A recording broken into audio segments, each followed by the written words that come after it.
This is the METS POSTCAST, your instant game reaction for the New York Mets. Part of the Locked On Podcast Network. Your team every day. The Mets starting pitching woes continued, and just like that, all of the momentum from yesterday's come from behind victory evaporating into thin air. Welcome into the Mets postcast here, live on the Locked On Mets YouTube channel. You can listen to us in the Locked On Mets podcast feed. I'm your postcast host, Chris Schubert, here with you to recap all things Mets baseball, as now after tonight, just 4 games remain for the New York Mets in their 2025 season, and they are not going to extend their lead in that third and final wild card spot. There is a chance that by the time we get done here, they will not be even in that position any longer. Let's jump right into it. Jonah Tong got the start tonight for the New York Mets, and he struggled once again. This is what you'll be talking about. Jonah Tong, unfortunately, right now is a 2-pitch pitcher. He has his fastball and he has his changeup. And other than that, everything else is a work in progress. And kind of gone through this with Sean Manaea this season as a 2-pitch pitcher. Makes it really hard for you to go deep into games when opponents and opposing lineups really can just focus in on those 2 pitches and double the pressure on a kid like Jonah Tong because he's a kid. He's still a prospect. He is still a work in progress, and he's being thrusted right in to the middle of a playoff race and is being asked to carry a major load. And when it's not working like it wasn't tonight for Jonah Tong, it can just unravel really quickly. He only threw 5 pitches that were the curve or the slider. Everything else was fastballs and changeups. So again, just a 2-pitch pitcher, and gave up a ton of hard hit contact. Believe it was 8 total hard hit balls according to StatCast against him. Didn't get out of the third inning. So for 2 straight nights, the Mets have been unable to get a starter to give them 3 innings. And it's just too much. It's too much that the Mets are asking of their young starters. It's too much that the Mets are asking of their bullpen. And Jonah Tong is showing here thus far. And while he was impressive in his debut, and he has shown pockets of being one of the top prospects in the Mets system, he is showing that he is the most unready of the 3 starters that the Mets have called up. Between him, Nolan McLean, and Brendan Sproat, there just seems to be more of a comfort level for Sproat and McLean, and less volatility when those 2 guys take the mound than there is with Jonah Tong. Feels very boom or bust right now, while Tong kind of works through his repertoire and adds that third pitch that he can go to reliably. With McLean, he's got a wide arsenal of pitches. Brendan Sproat throws 6 pitches and mixes them in and utilizes them all. Tong is fastball, changeup. The idea being the induced vertical break on that fastball sets up that great changeup, and that's going to be his ticket. Fastballs north-south, dotting them in the top of the zone and the bottom of the zone, and then using that changeup. Well, it seems like he needs to add an additional pitch to help make that fastball and changeup combination work. And trying to work through that issue at the big league level, on top of being in a playoff race, just being asked to do a lot. And it's unfair. Does he need to pitch better? Yes. If he's getting these opportunities, the Mets need better from him. They need better from every starter that takes the mound for them. But you feel for the kid because he's being put in a spot that I don't think the Mets wanted to put him in at the beginning of the season. And just overall, this is another example of the Mets pitching staff just not being playoff quality right now. I mean, it is very clear that they don't have 3 starters that they can turn to for a playoff series. If they are able to get in here over the next couple of days, 4 games remaining after tonight, they have 2 starters. Sproat and McLean will start game 1 and 2 in some combination. I don't know who would start a game 3. I mean, there's just nobody that you feel 100%, even 90% confident in. And it's just been a huge problem. And you just feel for Tong tonight here. And the pitching woes in general have been a huge problem for the Mets. And it's been the main reason why they've allowed that 45-24 start to completely go by the wayside. Every pitching rank, their starters ERA, their relievers ERA towards the bottom of the league since the middle of June. They just have not been up to playoff quality.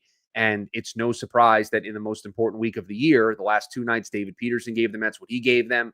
And then tonight, Jonah Tong struggled as well. Luckily, over the next 2 days, they're going to have Sproat and McLean, the two guys that I think are the most trustworthy members. But after that, it's just all a big stew of unknown. And it's so volatile right now for the New York Mets. Every day is a question mark, especially with how tight this wild card race is. And you just don't know what pitching you're going to get from this team every single night. Just makes a manager's job difficult, makes the team's job difficult offensively. And this game unraveled on the Mets, and they were just never able to get back into it. Offensively, two things of note. Francisco Alvarez continues to crush the baseball. Juan Soto hit home run number 43. That's really all there is on the offensive side of things here tonight for the Mets. You tip your cap to those two guys for doing what they did. Alvarez continuing to just swing a really nice bat, considering the 3 injuries, the 2 injuries to the hand, getting hit on the elbow, wearing that big puffy elbow guard. He's been really impressive. And Soto, I know it was a garbage time home run, but 43 continuing to run up that career high for him here in the 2025 season. I do want to talk about the sloppiness of this game.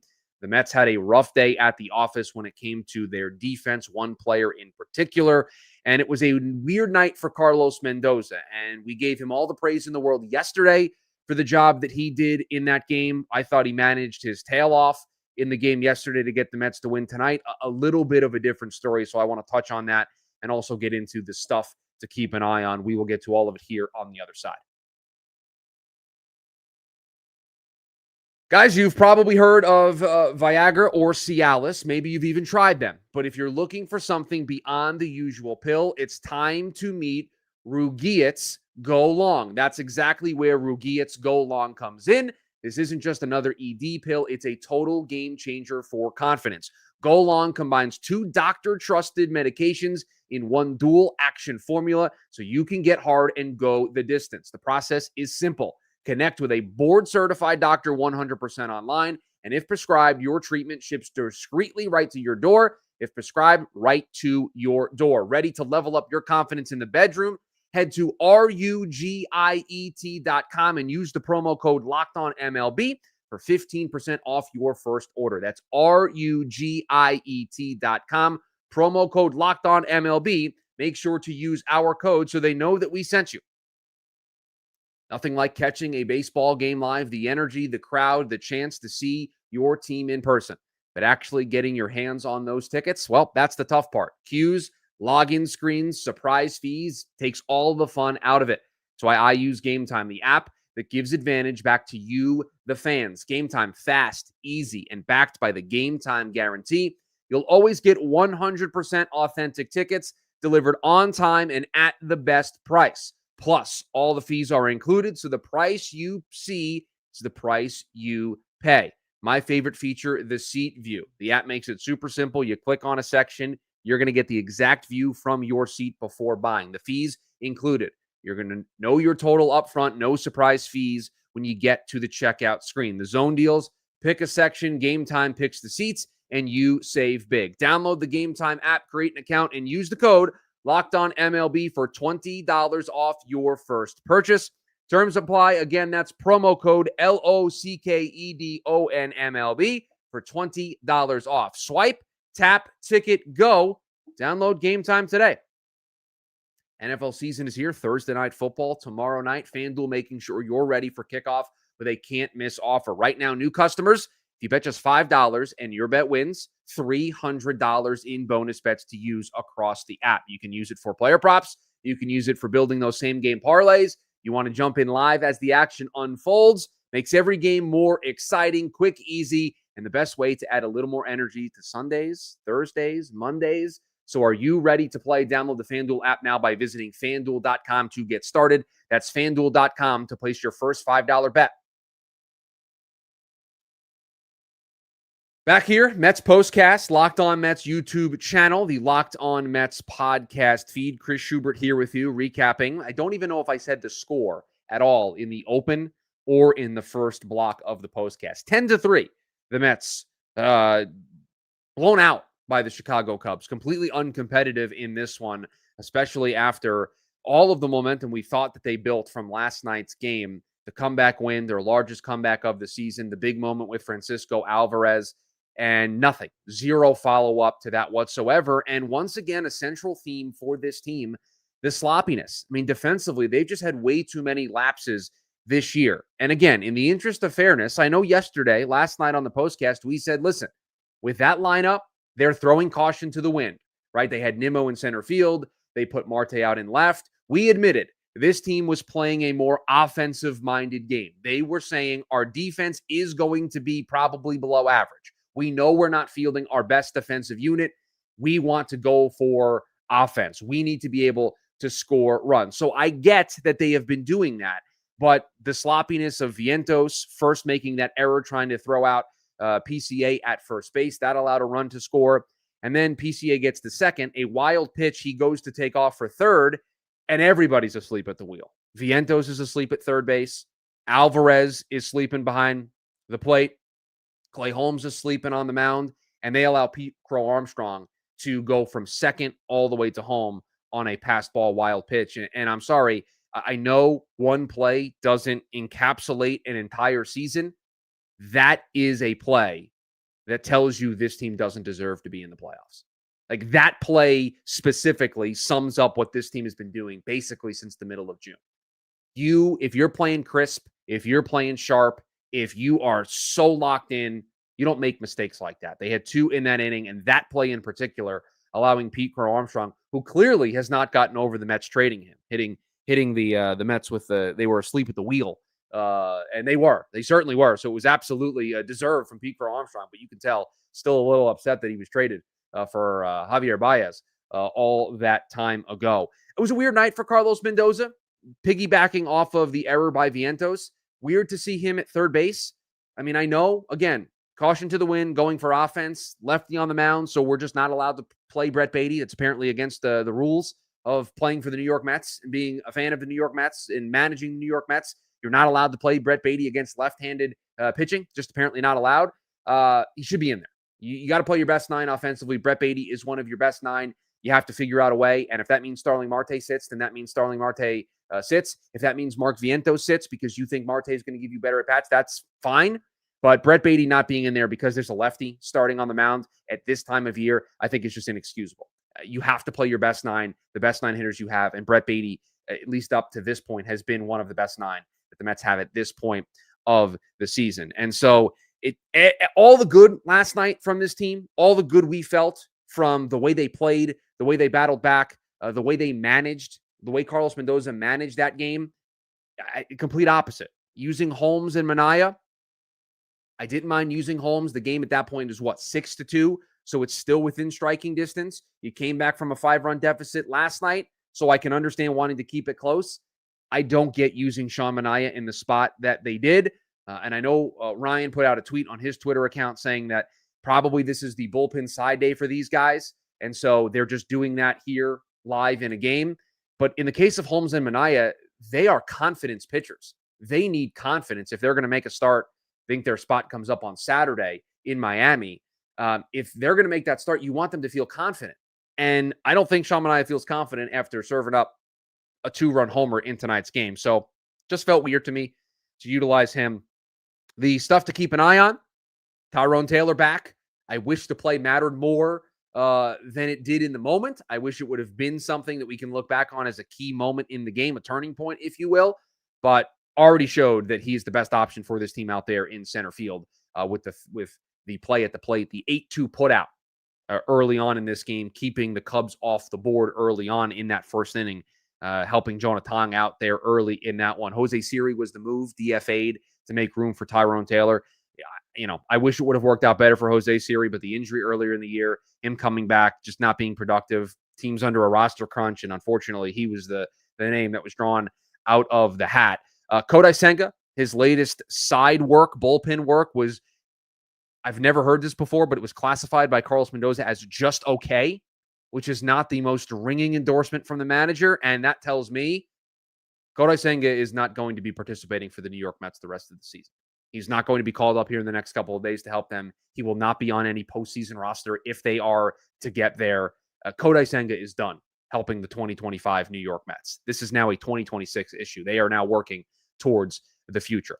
To close out here, we're going to do this every night. We're back again tomorrow. Bonus, we're also going to be on the Locked On MLB and Locked On Sports Today streams as well, in addition to the Locked On Mets feeds for tomorrow night's game. So shout out to everybody over at Locked On for allowing us to be over there for that one tomorrow. But we're going to end every show here with an update of where things stand, because the Mets did get some help. The Pirates won in extras against the Reds. I won't lie. I had the dual screen up on my TV. I was watching Mets Cubs. I also had Pirates Reds as that game got into extras.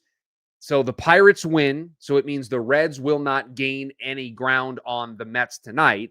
As we sign off here, it is the bottom of the fifth. Now, we did this last night. The Diamondbacks came back. They walked it off, and they ended up being tied with the Reds just one game back. But as we sign off tonight, the Dodgers lead in the bottom of the fifth, 3-1 over the Diamondbacks. If those results hold, we already know what happened in Cincinnati tonight. If the Dodgers hold on to win, and I know tonight was bad, plenty of reasons to be concerned. Nobody really wants to win this third wild card spot. Nobody. This is just going to be who can suck the least over the next couple of days. But if the Dodgers hold on and win here, it's going to the sixth right now. No harm, no foul. You played a really bad game. You got blown out by Chicago. Nothing changed. You're still a game up on the Reds. You're still a game up on the Diamondbacks. And now there's just 4 games to play on the calendar. So Dodgers hold on to win. Mulligan for everybody. No harm, no foul. You didn't get punished for losing. Cincinnati and Arizona didn't take advantage. We reset into tomorrow's game. That's what happens if the Dodgers hold on. We said this last night. Diamondbacks came back, walked it off there in the ninth, and closed the gap. And if the Diamondbacks come back and win this game, they will go into a statistical tie with the Mets, and they have the tiebreaker. So the way we woke up this morning and it was the Reds, we'll wake up tomorrow morning and it will be the Diamondbacks. The Mets one more with Chicago to close up this 3-game series in Chicago before heading off to Miami for the final 3 games of the season. It is Nolan McLean against Shota Imanaga, pitcher's duel, ace-off, if you will, between 2 really good starters. Nolan McLean's been the best starter for the Mets here as of late, so you feel good about that. And the Mets will go for the series win, and they will look to, depending on how things play out tonight, look to hold on to that third and final spot. If not, they will look to win that game as part of their work to get back in to that spot. We will be back here on the Locked On Mets YouTube channel, the Locked On Mets podcast feed, breaking it all down here for you the moment that game is over. If you are new here, hit that subscribe button, turn on the notification bell so that you are notified when we go live here on the Locked On Mets YouTube channel. If you're listening to us in the podcast feed, come on out and join us the moment the Mets game is over. Instant reaction, all things New York Mets after the Mets get done tomorrow night against the Chicago Cubs. That is going to do it for us. A disappointing one. The Mets non-competitive tonight, 10-3. Jonah Tong didn't have it, struggled early. The Mets dug themselves an early hole, and there was no comeback in the cards tonight. At least as we leave here, it looks like it is not going to hurt them that much, but who knows what it will look like when we wake up tomorrow if the Diamondbacks can pull off another comeback win against the Dodgers. We're back again tomorrow. It's Nolan McLean Day for the New York Mets. They go for the series win. 4 games to go in the regular season. Can the Mets hold on and make it into the postseason? Until then, have a good one, Mets fans.